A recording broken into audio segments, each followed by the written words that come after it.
Clave 7 no se hace responsable de los comentarios, opiniones o declaraciones vertidas de forma personal por los invitados, ya que en ningún caso representarán de forma colectiva la opinión de nuestro equipo.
Buenas noches, familia. El ser humano cree que son como mariposas que vuelan durante un día, pensando que lo harán para siempre. Debemos tener en cuenta que nuestro tiempo es limitado. ¿Cuál es el propósito de nuestra existencia? El propósito de nuestra existencia es una pregunta que se ha sido debatida por filósofos y pensadores durante siglos. No hay una respuesta única que sea aceptada universalmente, pero hay muchas teorías. Algunas personas creen que el propósito de la vida es encontrar la felicidad, mientras que otras creen que es ayudar a los demás o hacer del mundo un lugar mejor. En últimas instancias, cada individuo debe decidir por sí mismo cuál cree que es el propósito de su vida. Desde mi punto de vista, yo lo digo así porque es mi punto de vista, y después de destilar en profundidad la cuestión durante años, creo que hay tres pilares sobre los que se puede sustentar el propósito de nuestra vida. El primer pilar es el propósito. Simplemente experimentar el mundo es el propósito de todos. El segundo pilar es captar todo lo que podamos de la infinidad de posibilidades que nos ofrece el mundo para ampliarla. Y el tercer pilar, considero que se ha de vivir de tal manera que tu muerte sea escandalosamente injusta. Me pregunto, ¿quién consigue una muerte escandalosamente injusta?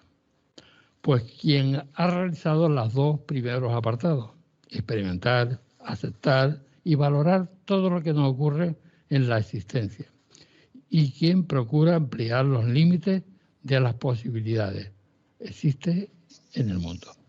Les presento a los que hacen posible esta aventura. Josefín Mateo en realización, Carlos Soriano en producción, Charles Peña en realización, Martín Ortín, presidente del Centro de Investigaciones Metapsíquicas CIN Alicante, Laura Martí, creadora del canal de difusión La Revolución Paranormal y miembro de Clave 7, Marcos Amadio, colaborador, profesor de tarot y ufólogo, Marian Padella, canalizadora, medium, astróloga y colaboradora, Gara Lacaba Toledo, colaboradora y amante de la contracultura, Sergio Quintero Sosa, Escuela de Magia y Hechicería. Buenas noches a todos. Hola, buenas noches. Buenas noches.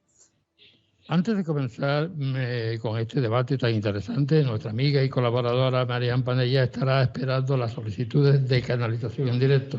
Para contactar con ella solo tiene que escribir en el chat o enviar un mensaje al número 611-748-411. 611-748-411. Bueno, pues ¿Ustedes qué piensan sobre este tema? Porque los pilares de nuestro propósito es, bueno, la gente piensa que es ser feliz, es conseguir todo en esta vida y no tener nada que, ni tener hambre, ni tener, tienen coche, casa y no carecer de nada. ¿Ustedes qué piensan? No sé si eso es más un, No. un propósito de vida o la carta de comienzo de año de cada ser humano. Es que te lo digo porque mucha gente es lo que piensa. Ya. Pero A mí ya se me quitó el hambre, como tú dices, el hambre. Pero ocurre que la pregunta es casi más trascendental, en realidad. Y yo creo que la idea que tiene cada uno depende muy mucho del periodo de su vida en la que se encuentre. ¿Vale? Vale. Porque muy probablemente la gente joven, no sé si tendrá mucha visión de futuro, ¿vale? Pues casi es más probable que piensen a corto plazo. Mientras que cuando empiezas a avanzar la edad, empiezas a pensar algo más, digamos, cuando eres de mediana edad, empiezas a pensar en algo más a largo plazo, a hacer más proyectos, ese tipo de cuestiones, hasta que llegas a otra cierta edad en la que te das cuenta de que tienes más tiempo vivido del que te queda por vivir y posiblemente empiezas a hacer nuevos planes a corto plazo. Hace poco puse yo en Facebook, en mis redes sociales, puse un reloj, ¿no? Y la gente diciendo, la gente se piensa que vamos a durar toda la vida. No. Es simplemente un reloj, un minuto, para nosotros, ¿no?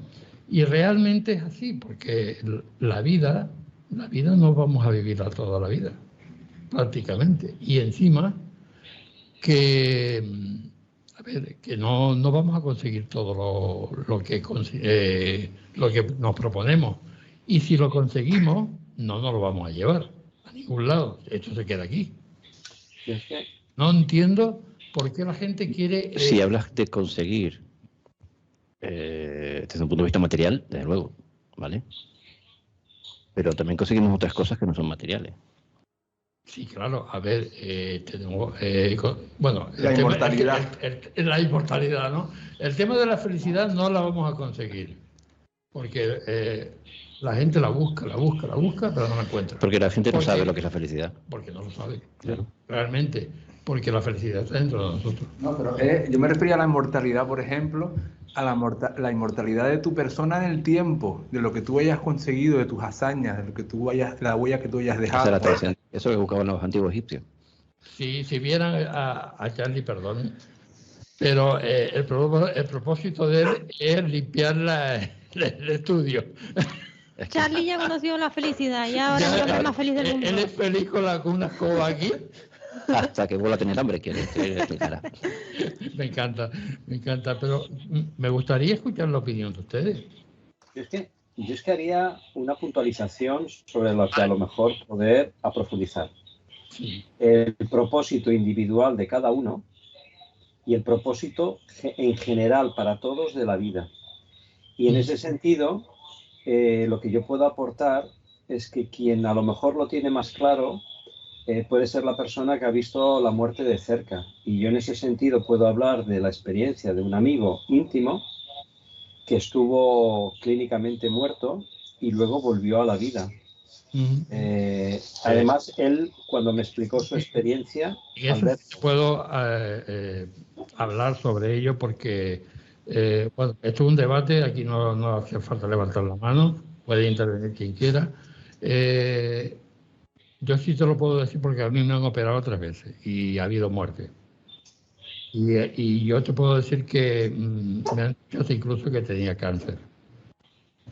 Y he visto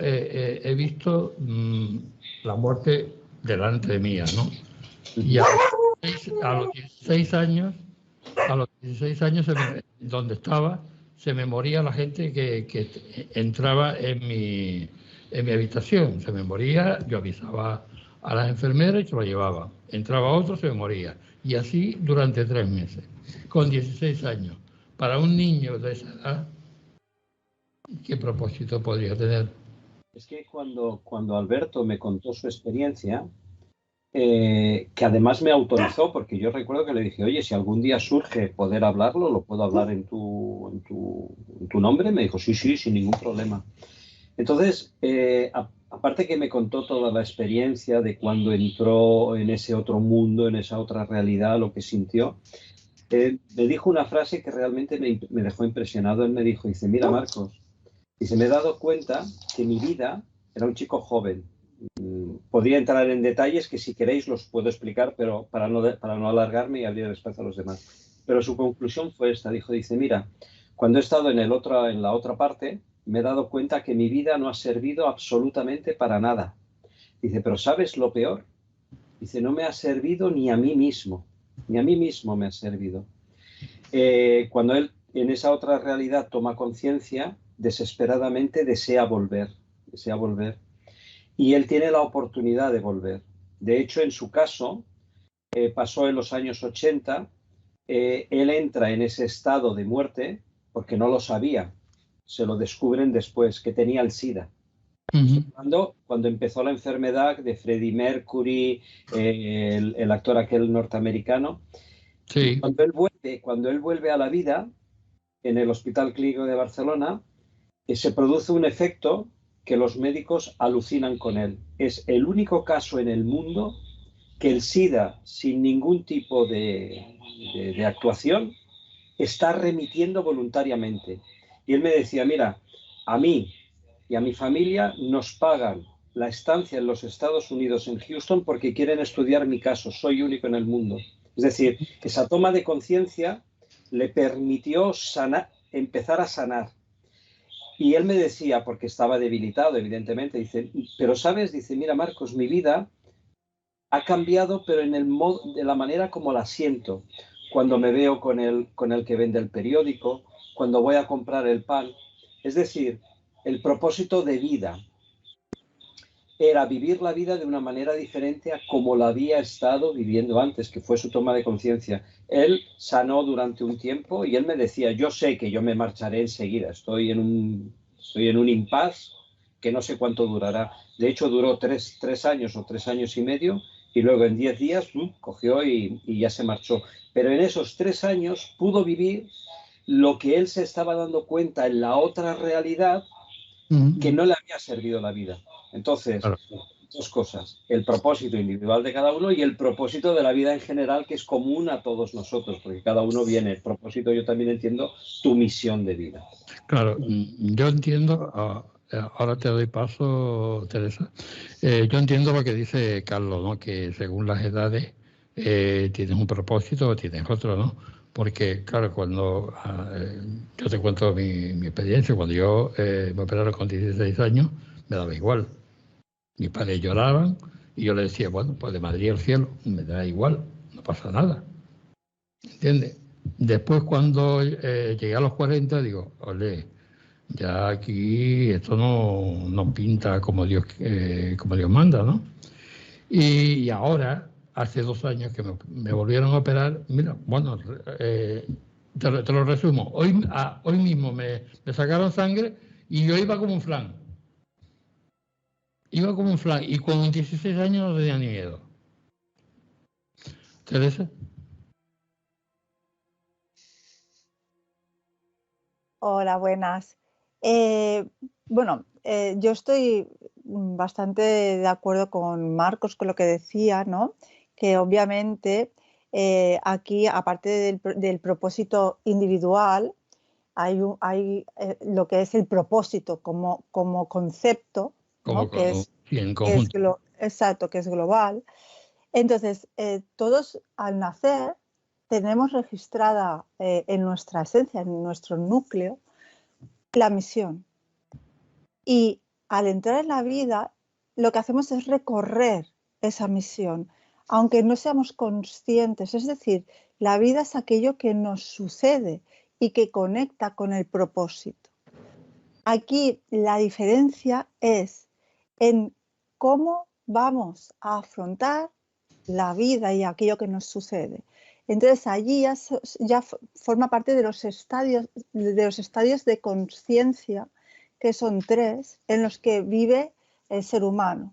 que puede ser el instintivo, es decir, el inconsciente, dijéramos el impulsivo, el emocional, es decir, que ir en esa montaña rusa de subidas, bajadas y dramatizarlo todo y todo que sea un mundo.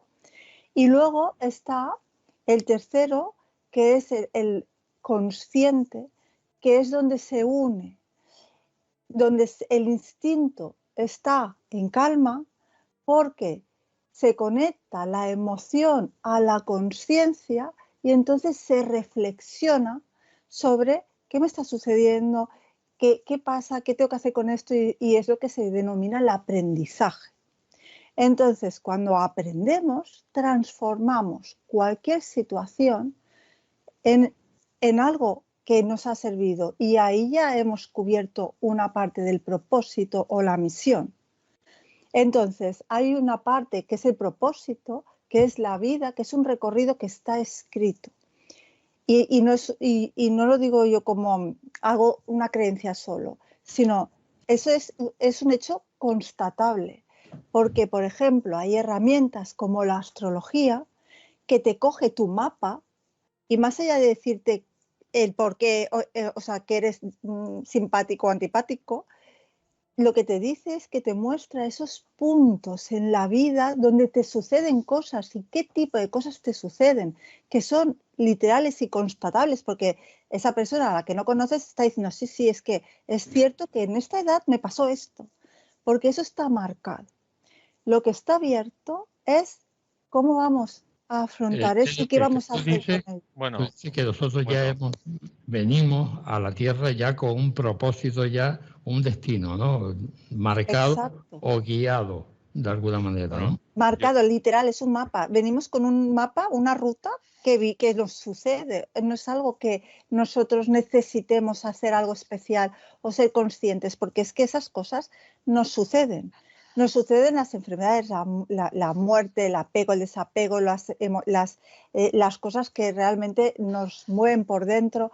Es decir, los cambios de estados de conciencia o de a veces bajar de repente a una profundidad o infierno. Teresa, habría una cosa, bueno, yo quiero hacer una intervención ahora luego cuando ella termine, pero simplemente una observación. ¿Dónde está el libre albedrío entonces?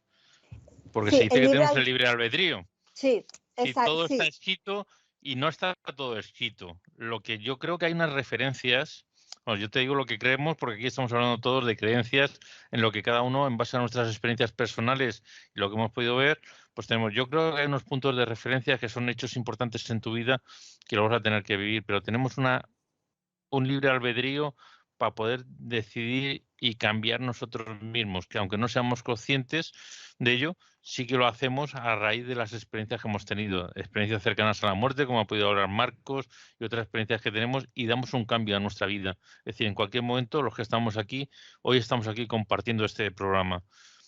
Pero podríamos haber tomado la decisión de irnos a tomar un Cuba Libre, o irnos a dormir, o a leer un libro, o estar viendo la película de la tele. Hemos decidido estar aquí. Tenemos el libre albedrío de estar aquí. Entonces, claro, si todo está tan escrito, ese libre albedrío no existiría. No, o sea, al contrario, existe, no, pero por eso he dicho que el propósito, la misión de vida es lo que nos sucede. Es decir, las cosas que entran en nuestra realidad y que la modifican. El libre albedrío es lo que vamos a hacer con eso. Es decir, podemos vivir, obviamente, está escrito lo que son los cambios internos de cómo afrontamos la vida, pero no qué vamos a hacer con eso. Es decir, claro que hay mucho espacio abierto, obviamente, no somos robots, pero sí que hay puntos muy claves que nos suceden cosas que forma parte de la experiencia vital que necesitamos vivir como alma. Y luego está la parte de ¿qué voy a hacer con eso? ¿Puedo negar eso? ¿Puedo negar ese suceso y decir, pues voy a bloquearlo y no me da la gana de hacer nada con esto? Y entonces, obviamente, eso es una decisión personal. Pero entonces el próximo suceso no será de la misma manera. Es decir, igual es más intenso porque uno ya viene con un pozo, ¿no? Con una carga que no ha sabido gestionar con anterioridad. y todo eso está muy abierto. Pero sí que es cierto que todos los momentos clave en los que nos suceden cosas está escrito en un mapa, en el mapa de nuestro proceso. Y no son cosas que no tienen una justificación, aunque muchas veces no la encontremos como seres humanos. Pero nuestro ser sabe que eso le está ocurriendo por algo, que tiene que ver con una historia. Claro. Yo creo que hay parte... Bueno, como has dicho que el debate no levantó la mano, yo me pongo aquí a hablar, pero... Tú para adelante. Pero, mira, yo quiero haceros una reflexión que es simplemente de las observaciones que he hecho en la vida, ¿no? Una es que la felicidad no tiene tope. Nunca somos felices. Siempre nos falta algo. Es insaciable. Es como el dinero, ¿eh? Yo a veces cuento en otros aspectos, una persona que tenía muchísimo dinero, yo estaba en la gestión de recursos humanos y me viene un día y me dice, Manuel, coño, que no tengo dinero, me falta dinero a final de mes. Y digo, ¿cuánto quiere cobrar? ¿Cuánto? Y dice, coño, es que esa no es la solución, porque esto ya lo sé yo que soy el dueño, ¿no? Vale, lo que quiero decir que con la felicidad, el dinero, el amor, y hay ciertos aspectos nunca tenemos bastante. Yo, dentro de esas teorías que estamos hablando, por lo tanto, y os voy a poner otro ejemplo que es bastante ilustrativo, es decir, un niño en un poblado de África es feliz con una rueda y un palo haciéndolo rodar o con un columpio que se tira al río. Es feliz, le ves la cara de ilusión y está disfrutando. Y aquí, como no le demos la Nintendo, bueno, no será la Nintendo, será la PlayStation, o será lo que sea. Yo es que ya no tengo hijos pequeños, no sé lo que hay que darle a un niño hoy en día para que sea feliz. Pero si no le das eso o le das un teléfono, no va a ser feliz porque todos sus niños lo tienen. Es decir, hacemos una dependencia para ser feliz y lo idealizamos, ¿no? Entonces, yo creo que el tema de la felicidad, como otros aspectos, es cada uno insaciable. Luego hay otra teoría en todo lo que estamos hablando, que yo no creo en ella. La escucho y la entiendo, que es que la gente firma un contrato con la experiencia que tenemos que tener aquí. Yo, ya lo hemos comentado en algún otro programa, no creo que las personas acepten venir aquí a tener un sufrimiento o una vida desdichada, ni siquiera para purgar. O sea, yo no lo creo, ¿eh? Nuestro amigo... esa filosofía nació con la New Age. Sí, sí. Tenemos amigos, gente muy de referencia dentro del campo de la parapsicología y demás, que creen en ello firmemente. Yo no creo en ello. Lo que sí que creo que esta vida o esta existencia forma parte de una propia evolución para algo. No lo sé, porque como no sabemos lo que hay más allá de la vida, pues lógicamente no sabemos lo que es la evolución. Porque no tenemos conciencia de las cosas que hemos hecho mal en otras vidas para hacerlo, pero sí que estoy de acuerdo y lo puedo constatar con hechos aquí, bueno, por contar cosas de parapsicología, este programa también es aquí. Yo hacía un programa hace muchísimos años, cuando yo tenía unos 19 años, en la COPE de Alicante con una astróloga. La semana pasada, ¿no? hace muchísimo tiempo. Éramos muy amigos. A mí siempre las mancias me van y soy un experto en todo tipo de mancias, ¿no? Pero mi amiga era astróloga y ella siempre que llegaba a su cumpleaños hacía una revolución solar para ver una carta natal para saber qué esperaba ese nuevo año. Bueno, pues me llamó que quería verme para cenar y demás por su cumpleaños. Yo no pude ir. El lunes llamé para quedar con ellas y vernos y ver cuál era lo que le angustiaba y me dice, no, déjalo, dice, el viernes venís a casa a cenar y ya lo hablamos, ¿no? Ese mismo día le dio un aneurisma cerebral, viene un equipo para operarla, intervenirla desde Madrid y desgraciadamente se murió mi amiga María Cuesta. Hasta ahí es una historia que no dice nada.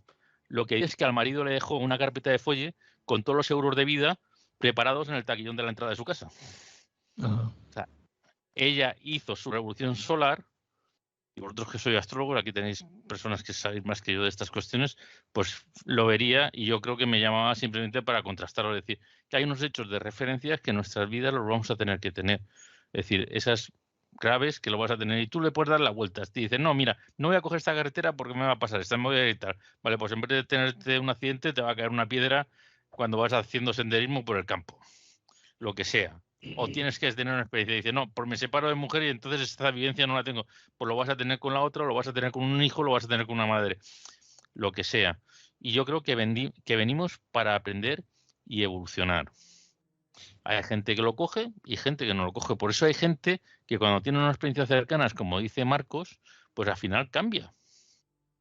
O cuando ha pasado por un hecho traumático, le da otro valor a las vidas y a las cosas que hay aquí. Entonces, nuestro propósito al final es vivir, porque tenemos que vivir. Y yo creo que esa parte espiritual que tenemos, energética, sí que tiene un plan y una estrategia en esta vida y ella sabrá a dónde nos lleva más adelante. Si nosotros podemos volver, vamos, ya. Y ya acabo con esto, ¿eh? Yo una vez me contó una amiga mía una experiencia que me hizo pensar. Me decía que ella iba un día caminando por la montaña, iba con su hijo pequeño de 2 o 3 años y vio a lo lejos las brasas de los restos de una hoguera y ella supo, la intuición de madre o de mujer o de ser humano, que su hijo caería con las manos encima, lo sabía. Por más que lo intentó evitar, el niño se cayó con las manos. La cuestión que este hecho me plantea es 2 cosas. Las cosas pasan porque yo las pienso o yo las pienso porque van a pasar, no sabemos. Yo quizás, ahora que estamos en este debate tan interesante, quiero traer a colación los postulados de un científico al que tuve la oportunidad de conocer personalmente y hablar en mesa y mantel con él, que quizás es el que más, a nivel personal, sus comentarios me han permitido entender un poco el puzzle que estamos debatiendo aquí y otros más. Me estoy refiriendo a Jean-Pierre Garnier Mallet. Sí. Él dice cuando nosotros venimos a esta realidad, a este espacio-tiempo, en realidad nos desdoblamos. Hay una parte de nosotros que queda fuera del espacio-tiempo. Lo digo en mis palabras, mejor es remitir a la gente a escuchar todas las conferencias que hay de él en castellano traducidas para entenderlo. Pero en mis palabras yo lo entendí así. Cuando entramos en esta realidad espacio-tiempo nos desdoblamos. Hay una parte de nosotros que queda fuera y hay otra parte que se mete en esta piscina y pierde conciencia del por qué y del para qué ha venido. El que guarda la memoria perfecta es él. Es ese ser de blanco, de blanco que la gente cuando tiene la oportunidad de morir en vida se encuentra y le dice, no, tú tienes que bajar abajo. No, oye, yo me quiero quedar aquí, eso está muy bien. No, te necesito abajo. Es decir, todos venimos aquí por un algo y para un algo. Él lo define como que tenemos una responsabilidad con la realidad nuestra que vivimos, porque de alguna manera hemos asumido algo que nos corresponde de responsabilidad y venimos aquí para trabajarla o para solucionarla. Eso es lo que me imagino que debe de ser el propósito de vida, que es diferente para cada uno de nosotros. Es decir, yo, por ejemplo, cuando pienso en Jean-Pierre, en Jacques Cousteau, él vivió toda su vida creando la posibilidad de un mundo mejor. Pues él vivirá su conciencia en ese mundo que ha creado, es su responsabilidad. No sé, si yo genero sufrimiento, si yo genero un futuro nefasto, yo soy responsable de ese futuro y lo tengo que vivir porque soy co-creador de ese futuro. Entonces hay ciertas cosas que son inevitables, las viviremos individualmente. Otra cosa está lo que vivamos a nivel colectivo, porque aquí el debate es en los 2 sentidos. Mi vida, pero nuestra vida, porque yo formo parte de un conjunto en el que yo influyo al conjunto como el conjunto me influye a mí. Claro, porque... No, es que sí, que eso es correcto. Pero sí es cierto que esa forma de ver o intentar percibir la realidad no está instaurada en mucha gente. Vivimos en un momento histórico en el que hay una individualidad muy latente, en el que como mucho llegamos a entender como colectivo a la familia más cercana, ¿vale? Y más allá de ahí son todos extraños y que cada uno se sacuda la pulga, ¿no? Exactamente. cosa que, como animales gregarios que somos, es antinatural, absolutamente antinatural, ¿vale? Los seres gregarios, los seres que somos emocionales, que somos sociales, necesitamos vivir en sociedad, ¿vale? Necesitamos, de un modo u otro, vernos en los ojos de los demás, escucharnos las voces de los demás. Es una forma de autoconocimiento, de abrir fronteras, y hablo de fronteras mentales más que otra cosa. ¿Qué ocurre? Quizá se pueda ganar de un modo u otro esa apertura de mente, pero para ello hay que hacer todo tipo de ejercicios. La gente que viaja mucho, que viaja al extranjero, que conoce otras culturas, empieza a darse cuenta de que hay otras maneras de ver la vida, de sentir, de pensar, y no han tenido que pasar por una experiencia cercana a la muerte, precisamente, ¿vale? Pero cuando digo viajar, no hablo de viajar por tour operador, ¿vale? Son formas muy cómodas de hacer 4 fotitos, ir tirando al hotel para luego volver a coger otra vez el avión o el barco. Eso no me refiero a esta forma de viajar.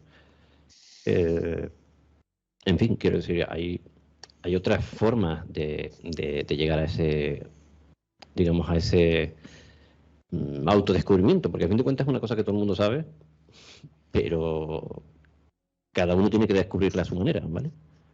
En fin, en cuanto claro, hay 2 corrientes principales cuando hablamos del destino, del futuro, del motivo de nuestra vida. Hay 2 corrientes de pensamiento principales, que es el determinismo.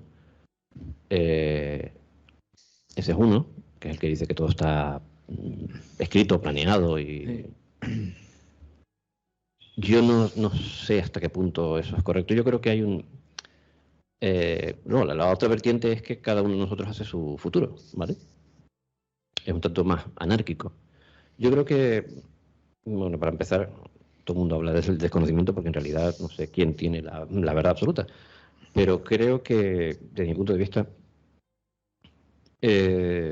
lo que yo he observado personalmente es una especie de combinación.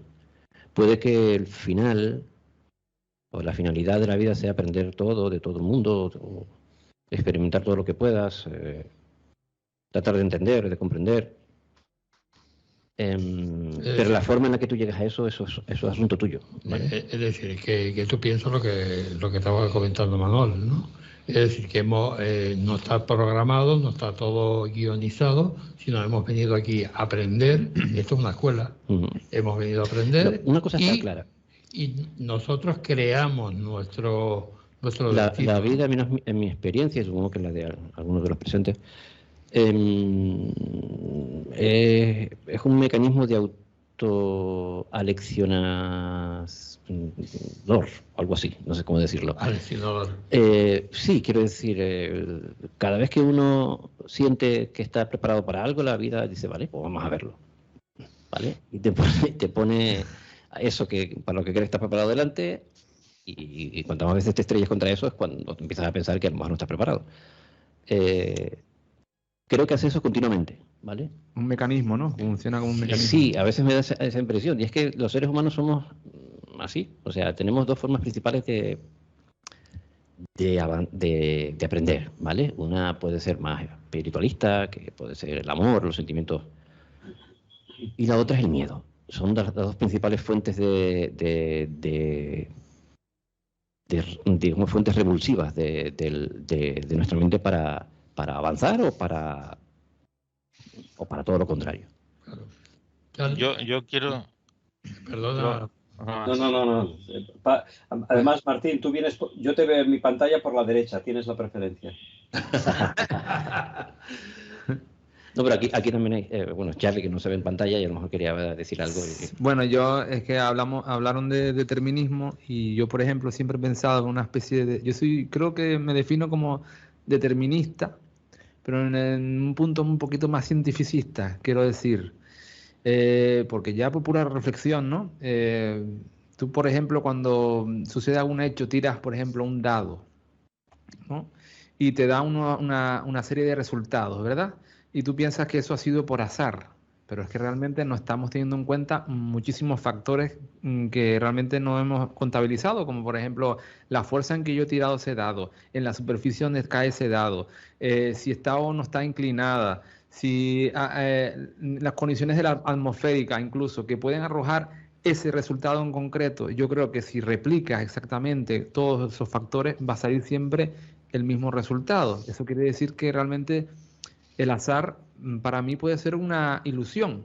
O sea, y lo que es muy curioso es que cuando le preguntas yo le he preguntado a científicos, le pregunté, por ejemplo, a Sonia Fernández Vilar, que ella es óptica, ella trabajó en el CER, nada más y nada menos, y ella me ha hablado de que realmente el azar sí existe. En física cuántica es una fenomenología más, que los acontecimientos que ocurren son aleatorios, pero a mí eso no me cabe en la cabeza. Y yo creo que la aleatoriedad es algo que no has descubierto, algo que aparentemente es aleatorio, pero es que no estamos teniendo en cuenta una serie de parámetros que todavía a lo mejor no hemos podido medir, ¿no? Pero yo creo que está claro que las cosas suceden siempre por consecuencia de la ley de causa y efecto, con lo cual ahí hay un determinismo, pero no es un determinismo divino, sino es como tú a lo mejor preparas un escenario, quiero decir, yo tomo una decisión y esto me va a llevar ya a lo demás, ¿no? Pero porque yo he tomado esa decisión, entonces ahí todavía hay un elemento de libre albedrío. Claro. No sé qué opino. Manuel. Mirad, yo quería aclarar en parte también lo que estaba diciendo aquí el compañero, y es que las personas, al final, lo que pensamos lo atraemos. Y si siempre hacemos lo mismo, nunca salimos del mismo sitio. Es decir, el resultado siempre es el mismo. Lo que está explicando el dardo, si tiramos siempre el dardo, las mismas condiciones y demás, y con la misma fuerza, pues probablemente siempre va a tener el mismo resultado, ¿no? Y bueno, antes, esto venía por los comentarios que ha hecho antes Marcos, ¿no? Que bueno, pues de lo que pensamos, que la mujer esta que has dicho lo de la hoguera, que el niño iba a se iba a caer ahí, ¿no? La historia está llena de ejemplos de personas que se han hecho grandes descubrimientos de cosas que han visualizado antes, que han pensado y que no están haciendo, porque lo que pensamos lo atraemos, para bien y para mal. O sea, si tú estás visualizando una situación desagradable tuya, cuando te estás viviendo ahí, dices, ya lo tengo perdido porque yo ya he visto las consecuencias y no luchas. Hay que luchar siempre para hacerlo, ¿no? Y hablando de todo esto, vamos, a mí me gustan mucho los coches y demás, y cuando tenemos un derrape en una curva, qué casualidad que siempre los coches se estrellan contra un árbol. ¿Esto lo habéis visto? Sí. No había otra cosa. ¡Pam! Tiene que ser contra el árbol o tiene que ser contra el poste, claro. ¿no? Sí, sí, ¿verdad? Y a lo mejor lo demás estaba liso completamente, ¿no? Bueno, pues sabéis que cuando vamos conduciendo, igual que cuando miramos al horizonte, muchas veces para tener objetos tenemos que tener una referencia. ¿Cuál es la referencia? Una cosa que esté fija, el árbol o lo que sea. Cuando hacemos este derrape, para que no te estrelles contra el árbol, te dicen no mires el árbol, mira al contrario. Porque como mires el árbol, te vas a estrellar contra el árbol. O te vas a estrellar contra el poste. Esto es una recomendación, ¿eh? No estoy inventando nada nuevo, ¿eh? O sea, no se te oye ahora mismo, Nandi. Es el micrófono apagado. Está silenciado, Nandi. No se te oye, Nandi. Date el micro. El jefe de arriba lo ha cortado. Está silenciado. Nandi, estás en silencio. Sí. No, sigue en silencio, ¿eh? Yo lo veo Sí, igual, sí. ¿eh, Josephine?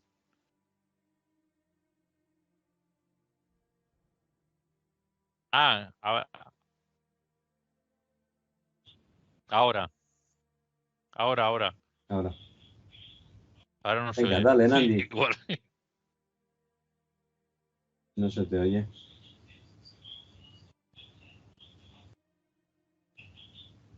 Vuelve a estar silenciado.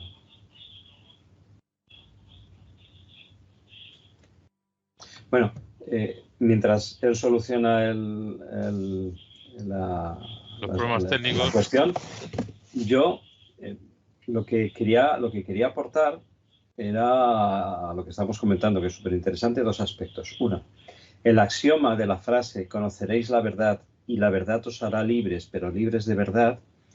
El sentimiento de libertad para mí es un poco la antesala de la felicidad. Yo he conocido personas que son ciegas de nacimiento y he conocido una que despotricaba contra la vida, que era imposible estar a su lado porque odiaba su situación, y he estado al lado de ciegos de nacimiento que eran un encanto de personas, es decir, su realidad, que era un sufrimiento, y el mismo para dos personas, eran vividas totalmente diferentes. Es decir, la percepción de lo que nos hace felices puede cambiar del uno al otro. Bueno, nos estamos viendo, me vais a disculpar si vuelvo a hacer otra vez mención a Jean-Pierre Garnier, porque vuelvo a explicar, es el que con su teorema, con sus revelaciones, es el que más... Ah, vale, perdón, es que estábamos aquí probando, vale, perdona. ¿Ahora se me escucha? Sí. No, yo lo que estaba... perdona, Marcos. No, sí. Era para no dejar el vacío. Sigue tú. Luego yo engancho. Lo único que quería contar es que cuando yo empecé con el tema hace muchísimos años, me decían, aquí está el camino largo y que ahora me lo puedes confirmar, que me decían que los que venían de las canteras, de la parte de Tejina o Jamar, en el camino largo los árboles se movían y se acercaban a la carretera y chocaban. Claro, venían de la discoteca El Chayo, venían bebidos y veían los árboles que se movían, claro. Además los veían dobles. Veían dos árboles. Claro. Yo quería decir una cosa. Sí, por favor. Bueno, ayer fue las jornadas tecnológicas aquí en Santa Cruz. Bueno, aquí no, en Santa Cruz. Y bueno, uno de los ponentes puso dos ejemplos, que era Boris Becker y Gassi, cuando jugaban un partido de tenis. Y es que Boris Becker era buen saqueador y Gassi pues era el receptor, era buen receptor. Y todos decían que cómo era posible que Gassi acertara dónde iba a tirar Boris Becker, porque él tenía una postura que ni miraba, ni en los hombros, ni nada señalaba a ningún lado. Y era que al final Gassi se daba cuenta de que cuando iba a sacar, Boris Becker doblaba la lengua para dónde iba a sacar, y ahí es donde averiguaba dónde iba a tirar. Entonces al final no es el azar, es realmente uno no se da cuenta, pero si tuviéramos en cuenta todos los detalles nos daríamos cuenta de que se usan en póker para sí, ¿no? Y que lo que va pasando realmente son pequeñas muestras del camino que te van a guiar, pero realmente es porque no estamos pendientes. Pero si estuviéramos pendientes no sería, es lo que dice Charlie, no sería azar, simplemente que realmente tenemos marcado eso. Sí, es cierto. O sea, yo creo finalmente en que la atención en el entorno, en la realidad en general, dice que alguno de los presentes estará de acuerdo conmigo, te ayuda de un modo u otro a no digo entender, porque no entender cómo funciona el mundo, la realidad, o eso ya es otro cantar, pero igual te ayuda de un modo u otro a guiarte. Mira, hay una historia trágica por otro lado. En la zona de los Everglades en Estados Unidos, en Florida, allí vivía gente, vivía una pequeña comunidad indígena. Te hablo de los años 60. Los norteamericanos en Vietnam pues estaban perdiendo la guerra y pensaron, bueno, y si llevamos gente que sabe moverse en manglares y en zonas húmedas, pues hicieron pruebas con marines, con estos chicos. Hay una prueba que se hace que hacen los marines, que es te ocultas y te vas acercando hacia un francotirador. Cuanto más tienes que acercarte sin que este te vea, evidentemente, porque si te ve te mata, evidentemente. Claro. Ese es el ejercicio. Y si consigues acercarte lo suficiente, pues ganas. Eso en un entorno acuoso, ¿vale? Pues estos indígenas, algunos eran chavales de 20 años, detectaban en los marines a kilómetros. Y claro, ellos, los mandos intentando interesarse por cómo lo hacían, y ellos dicen que lo veían en el agua. En el agua, no sé, veían algo se movía, porque al moverse evidentemente el agua pues se mueve también. No sé cómo lo veían, pero ninguno de los marines de las pruebas consiguieron llegar a su objetivo sin ser visto. La mala historia es que, bueno, pues entonces alistamos a los indígenas. Claro, normal. Y bueno, muchos no volvieron a su lugar de origen. Teresa, ¿tú qué piensas sobre eso? Porque yo te veo callada y tú no eres así.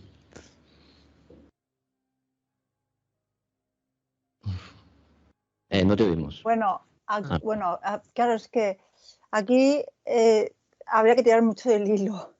No teníamos tiempo. Pero varias cuestiones que yo no solo pienso a un nivel de creencia, sino porque lo vivo, ¿no? Lo vivo, lo veo y lo constato en la realidad, ¿no?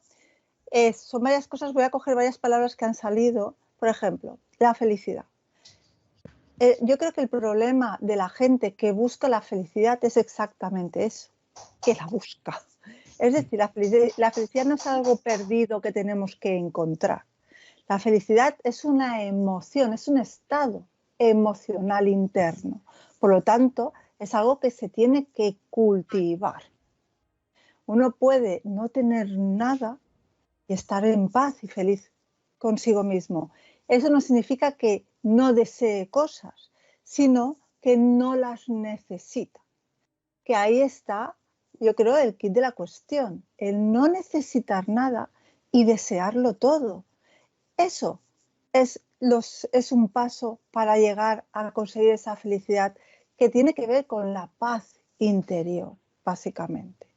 Entonces, claro, cuando uno busca, pone la felicidad en algo externo, al final depende de eso externo para ser feliz.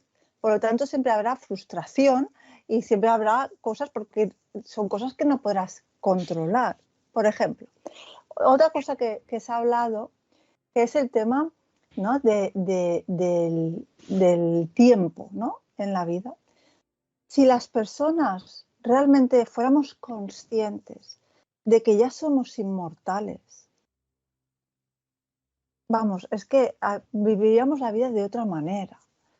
Porque sí que es verdad que somos una parte de ahora mismo es mortal, porque somos un cuerpo físico que muere, eso es un hecho, una realidad fehaciente que sí o sí, o sea, nadie es eterno.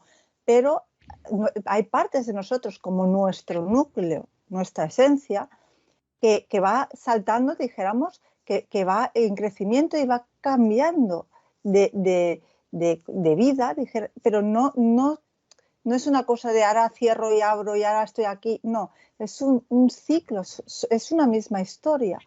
Yo muchas veces pongo un ejemplo en este caso somos la misma persona a nivel físico, o sea, físico en el sentido de vida, que cuando somos niños. Es decir, yo he sido esa niña. Lo que pasa es que he crecido, pero no me he cambiado de cuerpo. He hecho un crecimiento. Pero el alma que dar la vida de otra manera, ¿no? Claro, obvio, pero porque crezco, porque no me quedo en un estado de inmadurez, sino voy madurando. Y el cuerpo va creciendo porque también va madurando. Es una cuestión de madurez. Cuando el cuerpo llega físicamente a un estado en esta vida de madurez, si llegamos, o cuando ese camino, ese recorrido ya llega a su propósito, sea que sea, incluso el propósito de irte a los 20 años. Es decir, sueltas un emplazamiento, pero no sigues tu camino. Entonces ya hay una inmortalidad. Lo que no hay una inmortalidad aquí en este presente, es decir, en este cuerpo, con este nombre, por ejemplo, pero sí en esencia. Entonces, como vamos siempre en continua evolución, el proceso, y con esto acabo el propósito, base de lo que venimos a hacer aquí, es transitar todas las emociones que conlleva el vivir. Antes Manuel decía que ha dicho algo así como que no cree que nadie haya elegido venir a sufrir. Bueno, es que no es una elección por deseo, es una necesidad. Es decir, cuando uno se hace una herida, no ha deseado tener una herida, pero le ha sucedido y no quiere tener dolor, pero lo tiene. Lo importante es cómo voy a curar esa herida, y esa herida significa que al curar me va a doler cada vez que la cure, la voy a tocar y me va a doler, pero es un proceso de sanación. Entonces venimos realmente a emocionarnos con todo el espectro emocional, a pasar dolor, a pasar alegría, a pasar cosas por en medio. Es decir, todo en la vida desde que nacemos es un me gusta, no me gusta, me duele, me pone contento, etcétera. Todo tiene un componente emocional y es lo que venimos a hacer, a emocionarnos. Y ahí está el aprendizaje. Y yo quería... perdón, si iba a hablar... Laurita, ibas a hablar tú, venga, tú que no has hablado. Sí, desde el chat, Susi pregunta, dice, ¿puede ser que estemos aquí para tener un aprendizaje para ir a otro sitio después? Bueno, hace 2 o 3 semanas te voy a decir que tuve una conversación muy larga con un psiquiatra muy bueno de aquí. Y me dijo afirmativamente, cuando me muera voy a ir a otro lado a trabajar por los demás, por los que están aquí, por los que se quedan, porque yo voy a estar feliz donde voy a estar, pero voy a trabajar. Y a la semana siguiente murió. No lo sé, porque si fue casualidad o no.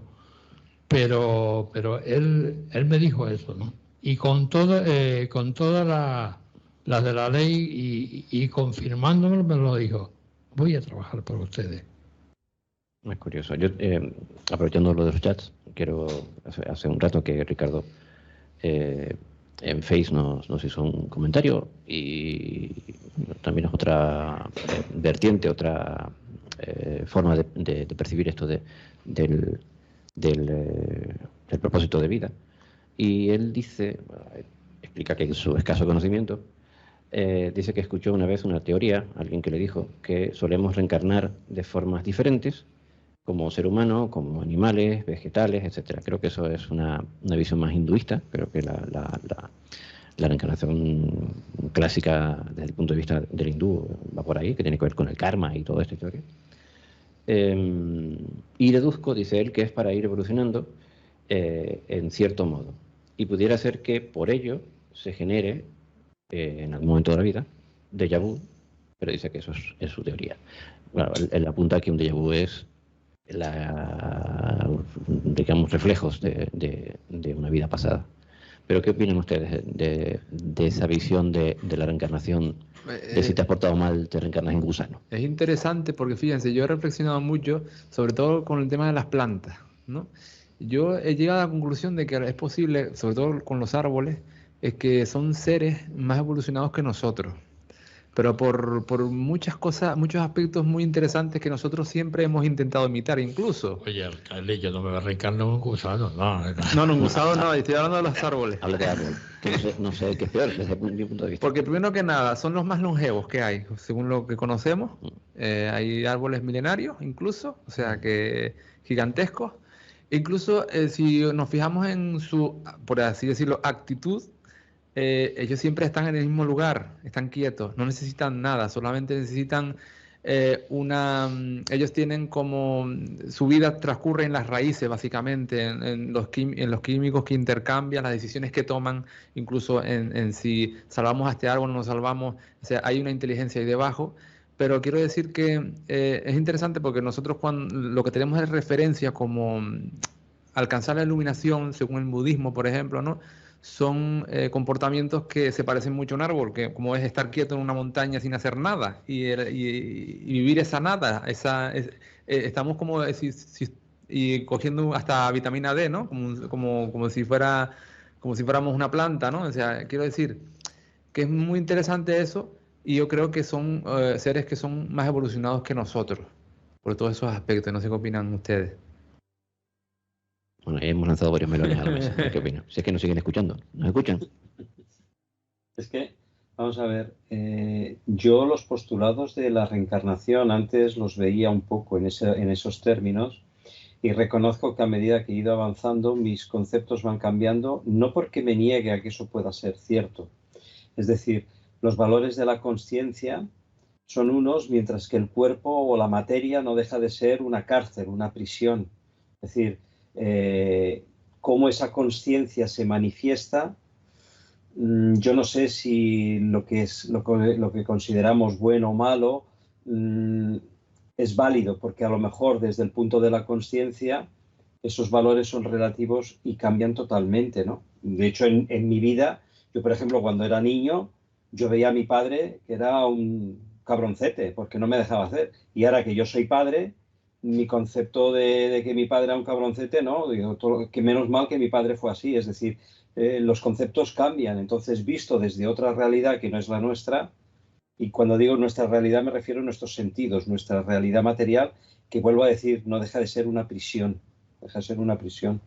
Entonces, cualquier cuerpo no deja de ser, pues eso, una cárcel. Si la conciencia puede quedarse aprisionada o unida a esa realidad, oye, pues no lo sé, pues a lo mejor sí, no voy a decir que no, ¿no? O sea, yo ahí me voy a las visiones que tuvo Dante, cuando en ese estado de conciencia alterada hablaba de los 3 estados que él definía: cielo, infierno y purgatorio, como estados del ser, como estados, y lo digo porque traduje en lenguaje del siglo XX sus tercetas, entonces se entiende un poco más, ¿no?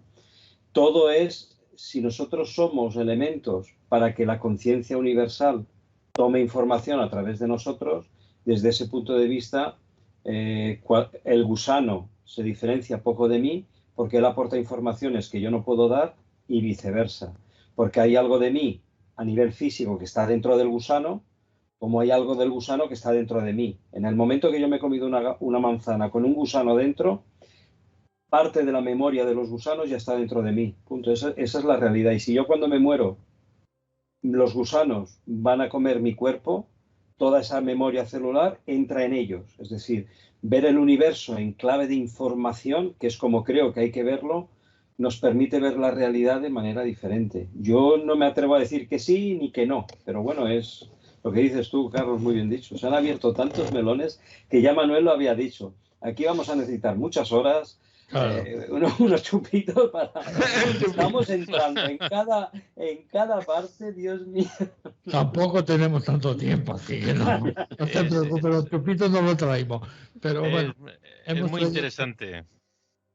Vamos, yo nada más que quería decir que es muy interesante porque al final entendemos que los únicos que tenemos conciencia somos nosotros y no es así. Es decir, hay estudios académicos que han podido demostrar cómo en árboles, precisamente estáis hablando de árboles, lo habéis comentado, cómo entre ellos mismos son solidarios y se ayudan para defenderse de plagas y de sufrimientos que tienen otros árboles.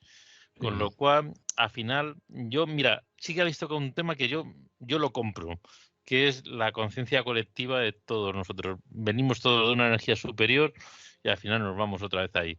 Y yo lo siento por los gusanos porque a mí me incinerarán, entonces los gusanos se van a quedar sin aperitivo y sin chupito. Lo mismo que a mí. Bueno, si no tienen nada más que decir, voy a cambiar porque no llegamos a nada, ¿no? Pero el propósito de mi existencia es seguir viviendo tranquilamente y en paz y compartiendo con todos ustedes todos los viernes esta tertulia. Doy por terminado, Tere. No sé si tú querrás aportar algo más. No, porque es como que es eso, ¿no? Que nos iríamos. Yo al hilo, para terminar al hilo de esto que estaban hablando, yo no creo, o sea, yo eso sí que no lo creo, pero obviamente no tengo ninguna referencia, es una cuestión personal. Yo no creo yo creo que las almas son como únicas, es decir, es como, no es lo mismo ser un león que ser un humano, es decir, es como a nivel esencial y de alma también, pues yo creo que tienen que tener como esencias distintas. Entonces, yo no creo que vayamos saltando de gusano a árbol o a humano, y creo que hay muchas más maneras de vamos a poner, en eso tampoco creo, lo de pagar karma, porque el karma es básicamente aquello que está incompleto y que todavía estamos desarrollando, ¿no? Pero si existiera ese karma de castigador, yo creo que hay muchas maneras de hacernoslo pasar fatal que ser un gusano, que al final el gusano, no sé, yo creo que más allá de arrastrarse por el suelo, pues no sé, no creo que tenga tampoco una existencia tan difícil como para que sea una penitencia, ¿no? O sea que no sé, esa es mi opinión personal. Bueno, pues muchísimas gracias a todos. Doy por terminado aquí el debate y me gustaría pasar con...